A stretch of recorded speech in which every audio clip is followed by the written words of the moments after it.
అధిక విస్తీర్ణంలో సాగుతున్న ఆహార ధాన్యపు పంట వరి. నీటి వసతి పుష్కలంగా ఉంటేనే వరిని సాగు చేయగలం అన్నది రైతుల భావన.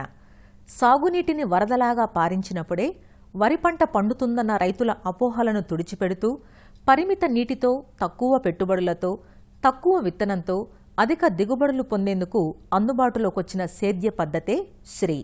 అయితే శ్రీ పద్ధతిలో లేతనారు పెంచడం, లేతనారు నాటడం వంటి పనులకు కూలీల సమస్య అవరోధంగా మారింది.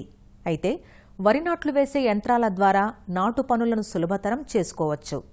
దీనినే యాంత్రీకరించిన శ్రీ పద్ధతి లేదా మెకనైజ్డ్ శ్రీ అంటున్నారు.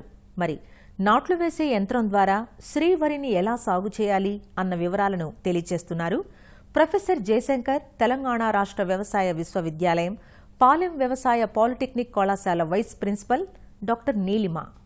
వరి పంటలో మెకనైజ్డ్ శ్రీ, దీని కొరకు ముందుగానే మనము పడ్లింగ్ చేసుకొని రెడీగా పెట్టుకోవాలి ఫీల్డ్స్ని. మనం ఏ రోజైతే సీడింగ్ చేసుకోవాలి అని అనుకుంటామో ఆ రోజు కంటే 2 రోజుల ముందర మనము విత్తనాలని నానబెట్టుకొని 12 గంటలు మాత్రమే మండగట్టాలి. జనరల్గా మనం రైతులు 24 గంటలు మండగడతారు. 12 గంటలు మండగట్టడం వల్ల ముక్కు మాత్రమే పగిలిన విత్తనం ఒకటి మనకు వస్తుంది. ముక్కు పగిలిన విత్తనం మాత్రమే మనం వాడాలి ఇక్కడ. తర్వాత ట్రేస్, ఒక ఎకరానికి 80 ట్రేలు సరిపోతాయి. సో 80 ట్రేలను మనం వరుసనే పేర్చుకొని దాంట్లో ఏం చేస్తామంటే ఒక 5 mm జాలి తీసుకొని ఫైన్ బురద మాత్రమే ట్రేలో నింపేటట్లు చూస్తాము. ఎందుకంటే మనం ట్రాన్స్ప్లాంట్ చేసేటప్పుడు వాటికి చిన్న హుక్స్ చాలా సెన్సిటివ్గా ఉంటాయి. రాళ్ళు వచ్చినా కూడా అవి వంకర్ అయిపోయి మళ్ళీ మనకి మెషిన్ సరిగా పనిచేయదు. కాబట్టి ఖచ్చితంగా మనం బురద మట్టిని కూడా జల్లెడ పట్టుకోవాల్సిందే. తర్వాత బురద మట్టిని జల్లెడ పట్టుకున్న తర్వాత దానిపైన హ్యాండ్ సీడింగ్ మెషిన్ ద్వారా ఈ ముక్కు పగిలిన విత్తనాన్ని దాంట్లో వేసి ఒకసారి ట్రే పైన లాగినట్లయితే మొత్తం ట్రే పైన సమానంగా విత్తనాలన్నీ పడతాయి. ఈ విత్తనాల పైన fine vermicompost, 2 mm sieved vermicompost కానీ లేదా ఫైన్లీ సీవ్డ్ కంపోస్ట్ ఏదైనా సరే దానిపైన మనం చల్లుకుంటాము. తర్వాత విత్తనాలు మళ్ళీ సరిగా మొలకెత్తడానికి దానిపైన గడ్డి కప్పి రోజ్ క్యాన్స్తో ఒక 2 నుంచి 3 రోజుల వరకు నీళ్లు చిలకరించుకోవాలి. ఈ విధంగా చేసిన తర్వాత మళ్ళీ 4 రోజులకు గడ్డి తీసేస్తే మనకి 2 లీఫ్ స్టేజ్లో మనకి కనిపిస్తుంది అనమాట వరి విత్తనాలు మొలిచినట్లు. ఈ విధంగా 13 నుంచి 15 రోజుల లోపల మనకి నారు రెడీ అయిపోతుంది. ఈ పద్ధతి వల్ల మనకు ఇట్లా టైం కలిసి వస్తుంది. తర్వాత విత్తనం కూడా 30 కేజీల బదులు 10 కేజీల విత్తనమే సరిపోతుంది. 13 నుంచి 20 రోజుల వరకు ఈ విధంగా ట్రేలలో పెంచిన నారుని మనం ట్రాన్స్ప్లాంటర్ సహాయంతో నాటేసుకోవాలి. ముందుగా మనం ప్రధాన పొలాన్ని దమ్ము చేసుకొని పెట్టుకున్న తర్వాత ఇసుక నేలలు అయితే 2 రోజుల పాటు నీరు తీసేసి ఆపాలి. అదే బంకమట్టి నేలలు అయితే ఖచ్చితంగా 3 రోజుల పాటు నీళ్ళు తీసేసి ఆపాలి. మట్టి మొత్తం బాగా సెటిల్ అవ్వాలి. దమ్ము చేయడానికి రోటోవేటర్ మాత్రమే వాడాలి. ఎందుకంటే రోటోవేటర్ అయితే 15 నుంచి 20 సెంటీమీటర్ లోపల వరకే మనకి దున్నడం జరుగుతుంది. ఈ విధంగా తయారు చేసుకున్న ప్రధాన పొలంలో నారు వేసుకోవాలి అని అనుకున్న ముందు రోజు ట్రేలన్నీ కూడా ఒక రోజు బాగా ఆరడానికి నీళ్ళలోంచి తీసి బయట ఆరపెట్టుకోవడం జరుగుతుంది.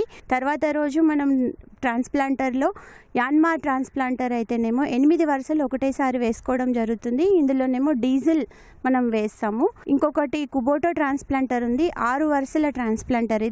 ఇది పెట్రోల్ సహాయంతో నడుస్తుంది. రెండిట్లో ఏదైనా ఉపయోగించుకోవచ్చు. ప్రధాన పొలం నాటేసేటప్పుడు మనం వెనక నుంచి పల్చగా నీరు పెట్టుకుంటూ రావడం జరుగుతుంది. దీంట్లో 2 రకాల ఫెసిలిటీస్ ఉన్నాయి. వరుసకి మధ్యలో 30 సెంటీమీటర్లు, మొక్కకు మధ్యలో 10 నుంచి 15 సెంటీమీటర్ల వరకు మనకి అడ్జస్ట్మెంట్ ఉంటుంది అనమాట. మనకి కావాల్సిన విధంగా మనం దీన్ని నాటేసుకోవచ్చు. ఈ విధంగా నాటేసుకున్న తర్వాత పల్చగా నీరు పెట్టుకోవడం జరుగుతుంది. ఈ విధంగానే పల్చగా నీరు ఒక 15 నుంచి 20 రోజుల వరకు పెట్టుకోవాలి. కలుపు యాజమాన్యానికి వస్తే మనం పవర్ వీడర్ సహాయంతో వరుసల మధ్యలో కలుపుని మనం తీసుకోవచ్చు. నాటేసిన 20 రోజుల నుంచి ప్రతి 10 రోజులకు ఒకసారి మనం పవర్ వీడర్ నడిపినట్లయితే కలుపుని కట్ చేసుకుంటూ పోవడం వల్ల కలుపు మొక్కలు పూర్తిగా బురదలో తొక్కేయడం జరుగుతుంది. దీనివల్ల కలుపు కూడా చివరికి కుళ్ళి ఎరువుగా మారి మొక్కకు మళ్ళీ ఎరువుగా అందే విధంగా తయారవుతుంది.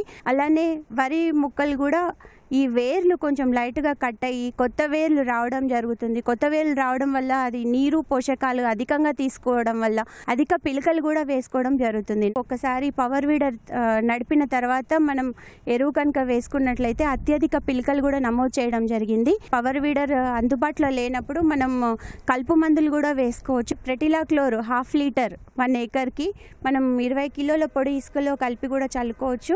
లేదా ఆక్సిడయార్జిల్ అనే మందు ఉంది, 30 నుంచి 40 గ్రాముల మందు.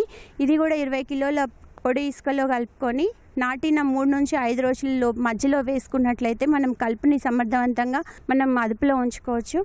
20 నుంచి 25 రోజుల తర్వాత ఇంకా కలుపు కనుక కనిపిస్తున్నట్టే గడ్డి జాతి మరియు వెడల్పాటి ఆకు మొక్కలను నివారించిన బిస్పైరిబాక్స్ సోడియం అనే మందు దొరుకుతుంది. 300 ml పర్ ఏకర్ పిచికారీ చేసుకున్నట్లయితే గడ్డి జాతి మరియు వెడల్పాటి ఆకు మొక్కలు రెండింటిని కూడా మనం కరెక్ట్గా నివారించుకోవచ్చు. 25 రోజులు దాటితే మాత్రం 2,4-D సోడియం సాల్ట్ అనే పొడి మందు ఉంది.